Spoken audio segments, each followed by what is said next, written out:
तयाचा आदर हाची अप्रतिम विद्योपक्रम वाटला.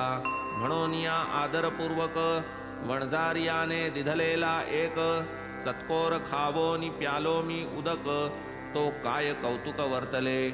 गुरुराज आले अकल्पित म्हणती वादावादी किमर्थ, मग निवेदिला इत्थंभूत वर्तला वृत्तांत तयास. येता काय मज समेत लावूनी देतो शोध त्वरित, परी जो आदरील मदवचनार्थ तयाचाच स्वार्थ फळेल. इतरांनी ते नाही मानिले परी म्या शिरसामान्य केले, इतर सर्व निघून गेले मग मज घेतले गुरुराये. नेले एका विहिरीवर दोन्ही पायांस बांधिला दोर, वरती पाय खालती शिर पाण्याबरोबर सोडिला. पाण्यास पोहोचू नयेत हात, पाणीही जाऊ नये मुखा